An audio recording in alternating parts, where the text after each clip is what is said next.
everybody. Welcome back to another episode of Faith Infused Leadership. My name is Meredith Benka, and I am your co-host. And I'm here with Debbie Heiser, who's the founder of Three Vines Consulting and the host of Faith Infused Leadership. How's it going, Debbie? Going great. Thank you. The sun is shining. It's a beautiful day. Finally, spring's here. I'm so glad. Yeah. So today we are going to touch on the topic of leadership, which makes a lot of sense since what we're here to talk about is faith-infused leadership. But specifically, you and I were having a conversation around why leadership in the first place. So why do you think as people we really seek leadership? I think people seek leadership because they want vision. They want someone that is confident, that knows themselves. That is one of the key things that I've learned as a leader, is that I really have to know who I am and what I stand for and what my values are, which we'll talk about in a subsequent faith-infused leadership later down the road. But one of the things that I find is that people, if there's not someone leading in the group, people are seeking someone to take that step. And I don't really know, Meredith, what the clinical answer to that is, but in my experience, what I found is that there's usually some kind of fear where people are afraid to kind of step up and lead, or there's some type of worth issue there, or there's some type of realizing that there's more than one leader in the group and they want to step back and follow in that particular situation. So again, it's kind of understanding who you are and where you fit into whatever it is that you're involved in. Sure. And don't you find that like through time, there's always been this human need for leadership? So it's not something at all that's new. I mean, we see it in so many different instances where leadership is necessary for humans. And why do you think that might be? Yeah, that's a great question. I think we as humans, tying in the faith piece of it, I think we have this desire to connect with a higher power. And many times we don't know what this higher power is. And so we also see the need. It's like a model, Meredith, that's there where, God tells us, follow me. Mm-hmm. And we want to follow, and we lose sight. Sometimes it becomes nebulous what this bigger picture is. And so in our day-to-day tactical everyday things, we look for other people to step up and tell us where to go and what to do. And not always is it that detailed with someone, but I think there's this desire to be in commonality with other people, that connection with other people. And so if someone has a vision and I believe in that vision, I'm going to step in and follow, and in some cases help lead other people into that vision.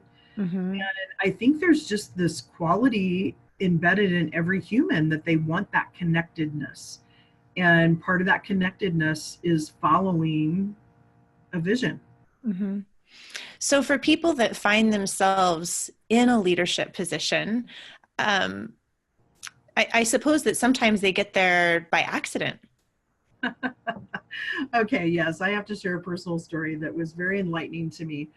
So I had been talking about how I needed some Mary time, and I'm referring to biblically, there's a story about Christ is visiting Mary and Martha, who are sisters. And Martha's in the kitchen doing all the work and preparing the meal and doing the dishes and everything else. And Mary is sitting at Jesus's feet, just taking it all in, his messages, everything he's talking about. And there's a little dissension between the two. And so when I refer to that, that's what I'm referring to, that sometimes I just need some Mary time. I don't want to be the one in leadership, the one people are following. And we were on a vacation, and it was my dad and his wife, all of her family, her 3 children and their families, my dad's 3 children and our families, with the exception of my husband, who couldn't leave work at that time. And we went on a cruise. And so a lot of sensory overload for me, but as we got off this cruise onto Jamaica, we decided for that particular port, we were all going to stay together, go to some beach somewhere and just hang out for the day. So we get off, and my father is talking with some different buses to figure out where we go. And so he made the decision, let's go on this bus and see where it takes us. So I go up and I introduce myself to the woman that's doing the tour, not the bus driver, but the woman that's doing the tour. Mm-hmm. All of a sudden, I become the matriarch, and she's looking to me to make all the decisions all day long. Like, do we want to stop here at this market? Do we want to go here? And I'm like, this is my whole family. I don't want to be the one that makes decisions for everybody.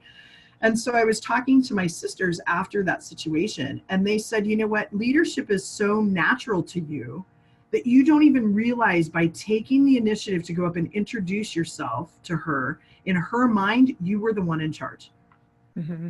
Like, it just didn't even, I didn't even fathom that that's what occurred. And I just stepped into it and didn't even realize it. Mm-hmm. And many times I think natural leaders, and I'm not saying, well, yeah, I am saying I'm a natural leader, that natural leaders just kind of step into it sometimes and don't even realize it. There are definitely some great leaders out there that they don't just step into it. They worked hard at it, and we all work at it. It's not, I'm a servant leader in training, but I think there is this innate thing that happens with leaders, that it's not about taking over and taking charge, but it's about seeing a solution, or it's about helping people see a vision of where to go. And people just are naturally drawn to that. Mm-hmm. Because they're seeking some kind of guidance, or they're looking for that piece of community that you're talking about. So sometimes you arrive in this leadership position accidentally, and other times you, like you said, you might have worked very hard to get a promotion or to land a position that comes with the component of leadership. So for those listeners who maybe find themselves in that spot and they're a new leader, what would you say to them? I think my first piece of advice, Meredith, to them would be to seek out a mentor. Mm-hmm. And not just one mentor, I call it a board of directors, meaning that seek out 2 or 3 other experienced leaders. And because leadership is lonely, when you're leading, it's one of the few, like as a CEO, that is one of the few positions that you don't have a peer. Mm-hmm. And so as you get into leadership, finding other leaders that you can then draw from their experience and their expertise to gain different perspectives. I find that to be the most valuable thing, is to understand multiple perspectives, so that as you go forward and make decisions, create vision, that you're looking at multiple perspectives and not just your own with your blinders on. Mm-hmm. And I would also say that takes some prayer and meditation and slowing down to listen to the Spirit tell me, the direction to go. So. And do you think there's a part of the process too, because there's different leadership styles, right? And I'm sure we could get into tons of conversation around that. But in my experience, when someone is stepping into a role of leadership, whether it's the first time or many times, but it's new, or they're looking to elevate it somehow, there's a conversation that happens around, what kind of leader do I want to be, and what kind of leader will serve this group or this team or this effort the best? Absolutely. And I think too, Meredith, the biggest piece of that, when you find a mentor or mentors, your board of directors, to then be able to swing ideas off of, I think it's really critical that as a leader, you answer the question, why? Mm-hmm. Meaning, why am I leading? And as I mentioned earlier, accidentally sometimes getting into a leadership position. But what's the premise behind why I do what I do? Whether it's to coach other people, whether it's to help them become better leaders, whether it's leading a volunteer organization, whatever that is, I have to answer that why. And I know that that's kind of a buzz phrase right now, so I call it spark your passion, because we've been given these passions and these gifts from God, and we have to understand, why are we doing it? Mm-hmm. Is it for recognition? Sometimes there is a little bit of that. Is it because you want to serve other people and you want to help other people? For me, that's my why. I want to help other people get into their zone. I want to know, believer or not, that I am helping other people uncover what their God-given gifts are and stepping into that lane and doing what they love. That's what feeds my energy bucket, is helping other people fill their energy bucket with what they're called to do. Which is awesome, because I think you're right. When you're in that leadership position, you look to the left and it's like your reflection. You look to the right and it's your reflection. It's you. And it can be a really lonely place to be. But you touched on something I think is really interesting there, which is the motivations to lead. Mm-hmm. And And you kind of talked a little bit there about like, am I looking for recognition? Yeah. Am I showing up? And is that okay? Is it okay for me to want that? Yeah. And Meredith, just based on my own experience, I have an ego too, and ego is not always a bad thing. Mm-hmm. And I would say there are times that I want recognition, but that recognition comes differently. And what I mean by that is that, does it feel great when someone appreciates and recognizes what you do in front of other people? For me, absolutely. I've also been in a situation where I recognized someone in a large group situation and they went and vomited after it happened because it made them so uncomfortable. And Mm-hmm. so each person's motivation is very different. That feels wonderful, and I love that. That's not why I do what I do. When it happens, I so appreciate it and I enjoy it. Do I love getting an email from a client talking about, thank you, I'm so glad that you're in my life, blah blah blah. Those types of impactful one-on-one type of things are great too. And honestly, I'm not going to lie here, it took me a little bit with an ego piece of it, that when other people would comment and say, oh, I saw this today and it really helped me grow. And it's the same words that I may have used with them, but they saw it differently when it came from someone else, but they took action. So as I was coaching them and we talked about actions and that outer game plan, it moved them closer to doing what they felt like their God-given gifts were and their talents are. And they stepped into it. And so it took me a while to be okay with, hey, do you remember we had that conversation a couple of weeks ago? To just not get caught up in that and realize that for me, God also reminds me that sometimes I'm there to plant a seed, sometimes I'm there to water it, sometimes I'm there just to put a little sunshine on it, and sometimes I'm there to prune it. Whatever it be, at that moment, it is what it's needed to be. Mm-hmm. And so if something comes to fruition later from an area where I've led someone, I'm okay with that. And it took me a while to get to that point. Mm-hmm. Versus, hey, I helped you get there. To need And the so recognition. Yeah.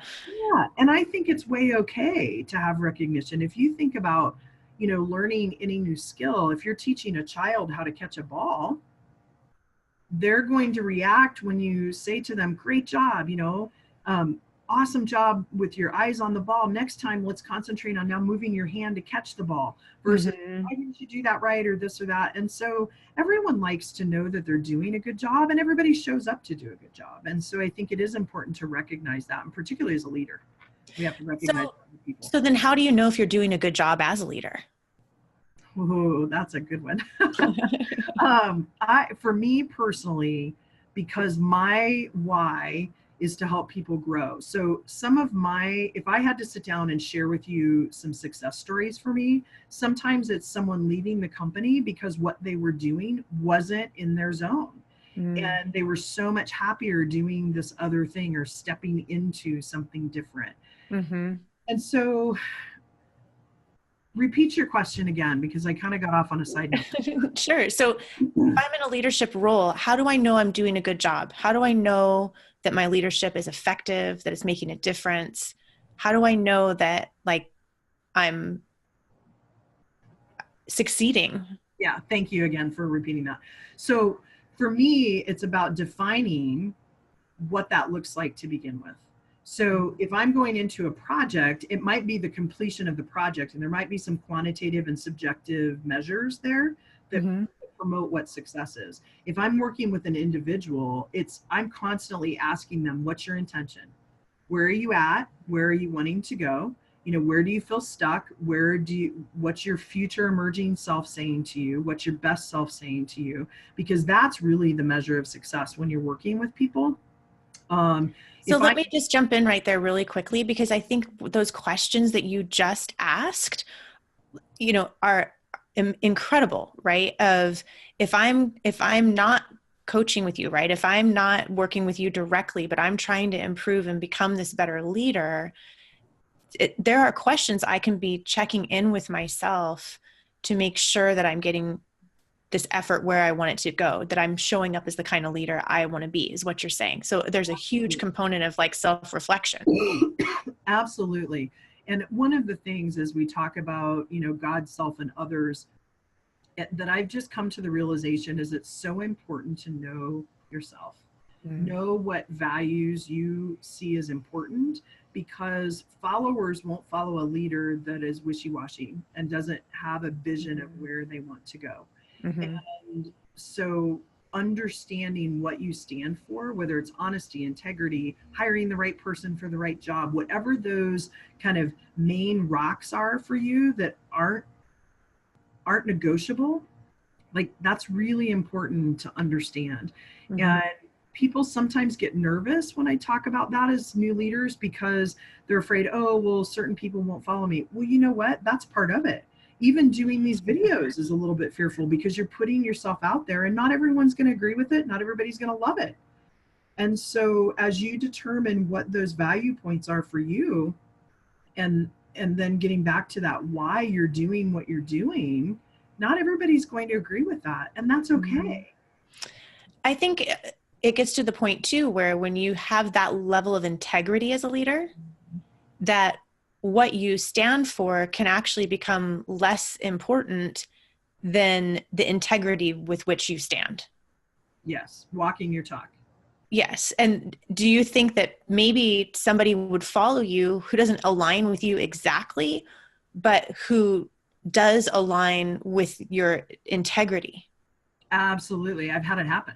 I've had clients that they knew that my background is a Christian, and they said that they wanted to work with me because they saw this ability for me to pull out people's talents and their gifts. Mm-hmm. And because I am pretty upfront, you know, I'm if somebody calls and says I need to reschedule, I'm not going to hold that against them, but I'm pretty much, you know, let's do the work, let's dig Mm-hmm. in. And you know, you're paying me to help you get somewhere, and so I'm not going to just sit back and let someone self-sabotage. I'm not going to force them either. So hopefully that answered the question. I think so. I mean, I think what I hear you saying is that it's like life, right? You're not going to align 100% with each of the people you have the opportunity to work with. But if you can find a leader that has integrity that you can believe in, that in and of itself can be enough. Absolutely. And I kind of refer back to that as your intentionality.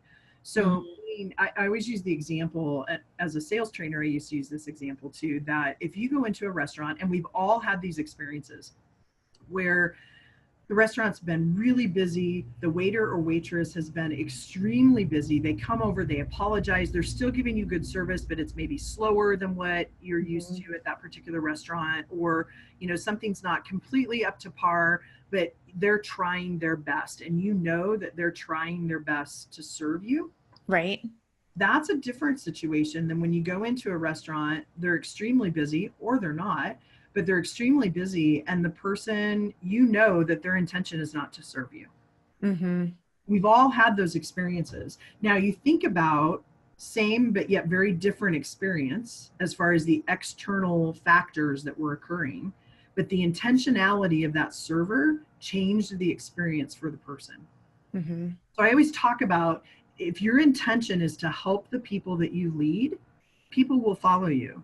So it's kind of that adage of, if I'm willing to walk through fire for my people, they'll walk through fire for me.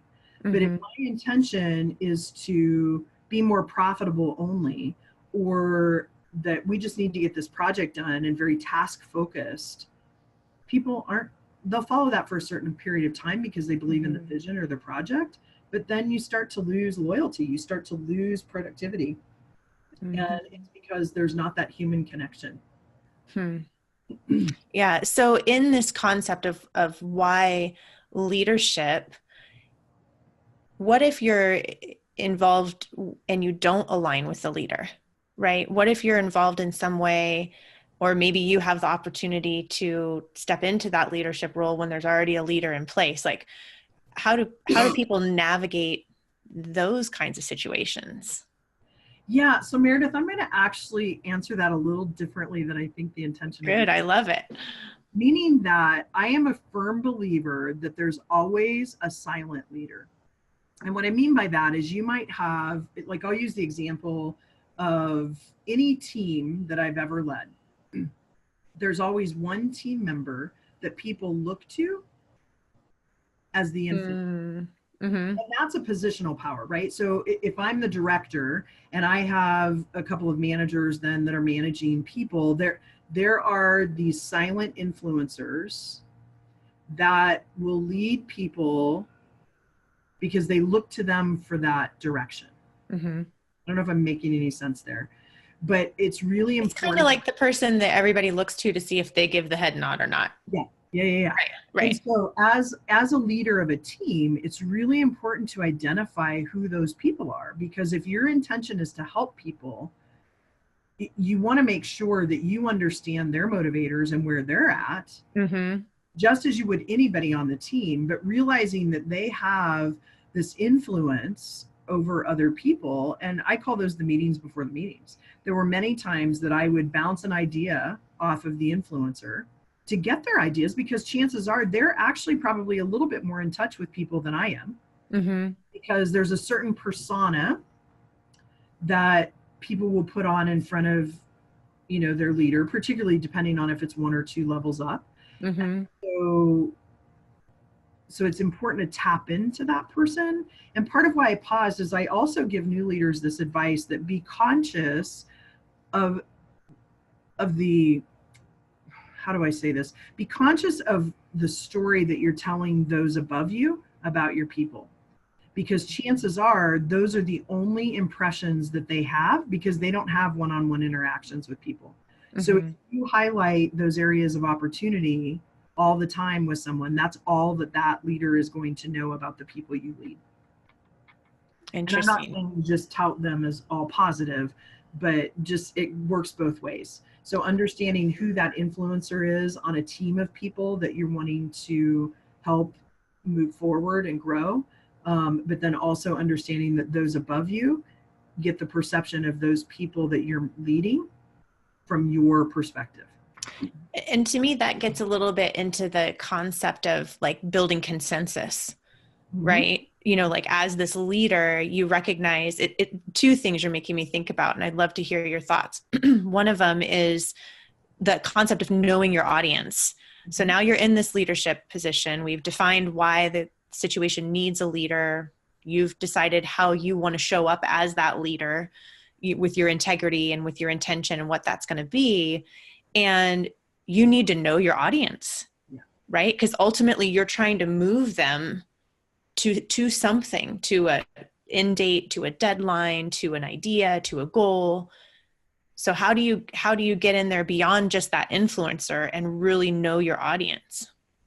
Yeah, Meredith, there's a few different techniques I'm going to share. One is called management by walking around. And that's an old concept. It doesn't work as well in a virtual environment if you're managing people virtually, but if you have the opportunity to physically be in the same location.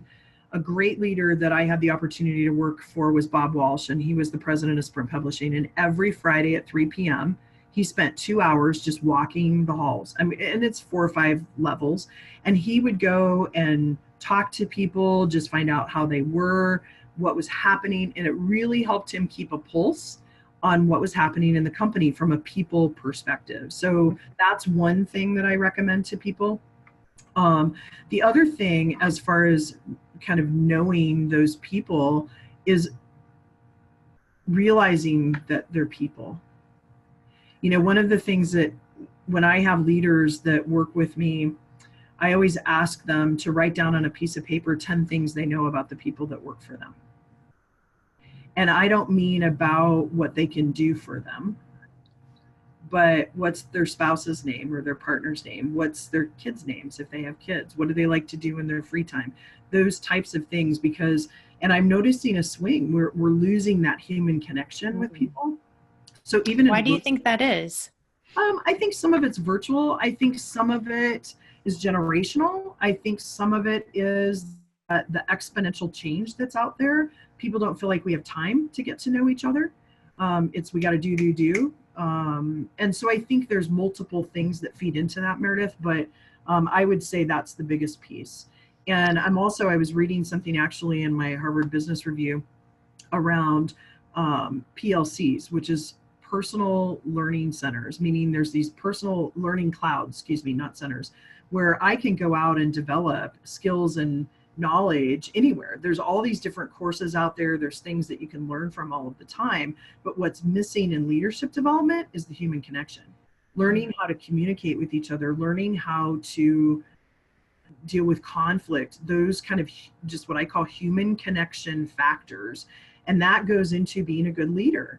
What's the human connection factor? Because I'm not going to be willing to walk through fire for you, Meredith, if I don't know a little bit about you and you don't know a little bit about me, or if I don't feel like your intention is to help me. If your intention is to get something out of me, that feels very different. And so hence why we spend a few minutes even before we film these kind of talking a little bit and getting to know each other better every time we do this. Right. And so that same theory holds true to be a good leader.